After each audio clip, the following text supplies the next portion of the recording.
As much as I would like to say the title of this video is exaggerated, I'm afraid that simply is not the case. I believe that the sequence of events that I'm going to tell you in this video qualifies as identity theft, and I'm going to talk about how I got my identity stolen just from being a little bit careless and how you can avoid doing the same thing. Now, if you have been around the channel for a while, I took about 6 to 8 months off from posting. I tend to do that from time to time, and in that meantime, a lot of interesting things happened in my life, and one of those events is the basis of this video. Now, I am going to forewarn you that this is not going to be a life-changing story, but I do think that this story in particular will help many people be more aware of just how easy it is to get your identity stolen if you are a little bit careless with how you treat sensitive information. So before I go through the timeline of events of how I got my identity stolen, I'm going to talk about a couple of variations of identity theft that you may think about once this event occurs to someone's life. And the main thing that you think of when you think of identity theft is that someone steals your social security number, they go and take out loans and spend a whole bunch of money and basically financially ruin your life because now you have incurred a debt that you did not qualify for,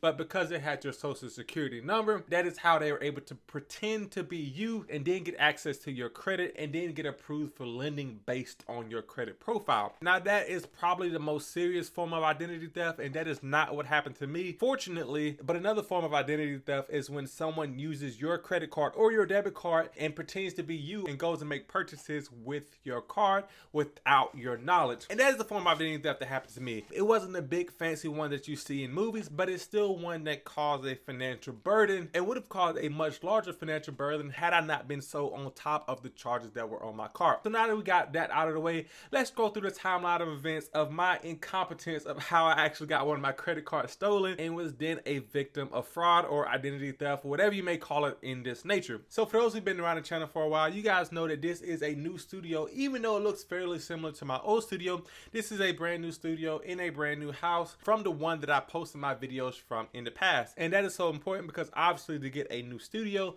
we had to move to a new house. I guess we didn't have to, but that's what happened in this scenario. And throughout the move, my main focus was setting up the house that we were currently living in to be a rental property. So my main focus was getting it cleaned out and repaired up to renting conditions as quickly as possible. Throughout this process, I did most of the moving work myself. Moved most of the furniture, moved most of the boxes, packed up most of the rooms, and the thing that I left last, because I typically work from home, is my office. Now, this may sound like a long-winded story, but I promise you it's getting to a point soon. In the past on this channel, I made a video about how I was using the M1 Finance card for 1 year just to see how beneficial it would be. And the reason for this, to make a long story short, is that they offer some pretty significant cashback points, and I wasn't planning on using this card past 1 year because in order to continue using the card past 1 year, you have to pay a $250 membership fee to M1 Plus, but for the first year that fee was waived, so you didn't have to pay anything at all. So I used that card for an entire year, documented that journey here on the channel, whether I felt like it was worth it to pay for the membership,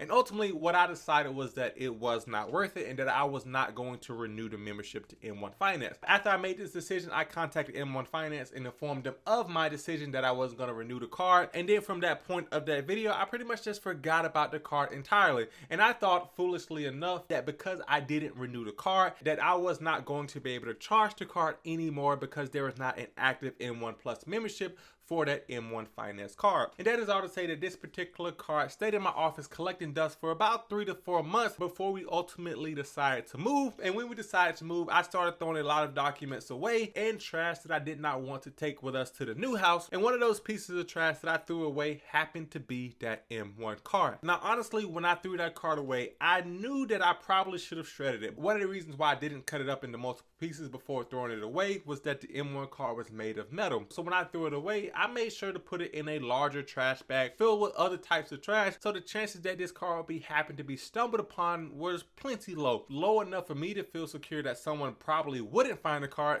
and if someone did find the card and they tried to use it, they probably wouldn't be able to use it because I didn't renew the M1 Plus membership and the card was technically going to be deactivated. And from that point, I never gave it a second thought. I never really even logged into M1 Finance after that because I don't really use them as my main investing or spending platform. Until about 2 weeks after moving into the house now, about 3 hours away from the previous house that we used to live in. And one day I started to get a trickle of charges from the M1 app. The first charge was for about $3. And me, I was thinking maybe a vendor corrected a charge and I got charged a little bit more. It's only $3, not even gonna worry about it. Then about 4 minutes later, I got another charge for about $41. And because me and my wife share all of our credit cards, I initially thought that this was from her getting gas from a different card, and I didn't necessarily put the two together that they were from the M1 card that was supposed to be deactivated. And it wasn't until about 15 minutes later when another $75 charge came from a gas station that I knew something was up. Now, all of these transactions happened within the span of about 20 minutes. So within 20 minutes, I think about $125 to $180 was spent on this card between gas stations. And that is when something in me started to panic a little bit. And I went on into the M1 Finance app and deactivated the card until I can pinpoint exactly what was happening with this credit card. And from the M1 app itself, it does not necessarily tell you where a transaction occurred. It tells you what store it was occurred at, but it won't tell you what city exactly the transaction occurred in. So what I did in this case personally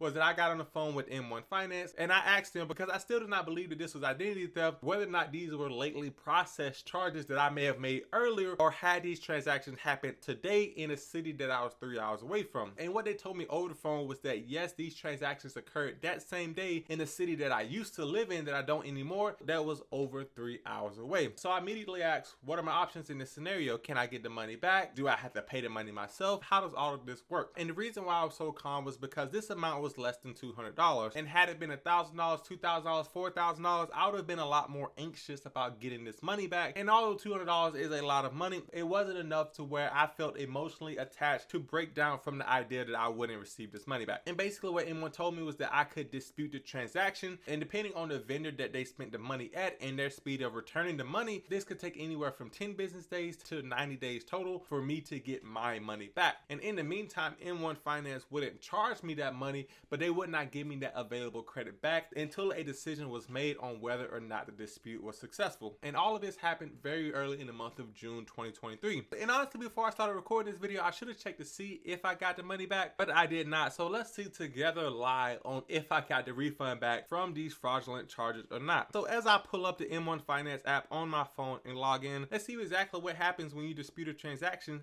via M1 Finance. And if I go to the spend account, we can still see that the available credit on this card is still $5,880.84, which is not the even $6,000 that it should be. And because of this, I know that these three transactions still have not been disputed successfully. And as we go through, we can still see that these transactions happened on June the 9th. So honestly, at this point, it's just a waiting game. Because I don't currently use this card, there's no incentive for me to go ahead and pay the $120. If they do say that I am responsible for this money, all right, $120, okay, I'll pay it. No big deal. I would just chalk it up as a learning lesson for me to be more careful, and knowing that it could have been $5,000, $6,000 maximum. $120 in the grand scheme of things honestly is not all that bad in terms of actually getting your credit card stolen. So now that you know the story of what happened to me, let me talk quickly about a couple of tips that help this situation not be as bad as it could have been. And one of the things that I think made this situation so mild in the grand scheme of things was that I am inherently always on top of any transactions that come through on my credit cards. And I do that by having notifications set to whenever a purchase is made on any of my cards to come through as a push notification on my phone. So even if you're someone who is not remotely worried about identity theft, I would recommend that you go ahead and turn on notifications for all of your purchases,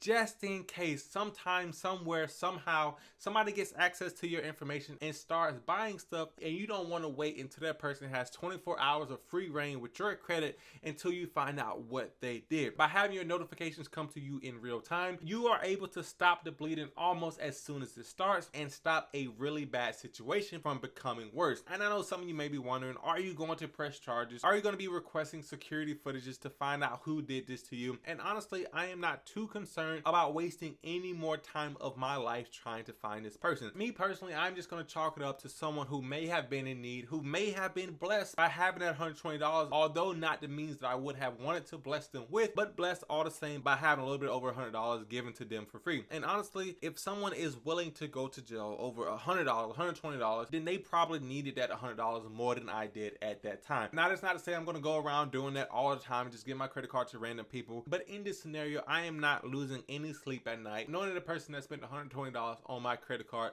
is walking free somewhere. Yes, they got it. Good job, bad job for me, and I'm going on to the next day. And that is not to say that you shouldn't press charges if you're ever in this scenario. You should do what you feel is best in order to make yourself feel whole again. As I said, for me personally, I don't find it worth it to lose any sleep over this situation, although I would be extra precautious with any sensitive documents I throw in the mail, any credit cards or debit cards especially, because I know that this stuff can happen. I still don't know how exactly they found it in the trash. Maybe I'll find out that story another day, but probably not. But in the meantime, if you found any kind of value in this video, or if you enjoyed this video at all, then tap the like button for your boy, and also hit that subscribe button as I do make more content like this. Maybe not more identity theft content, but more content like this nonetheless. If you like this kind of content and you want to hear more story times, leave a comment down below. Otherwise, I will see you in the next one, guys.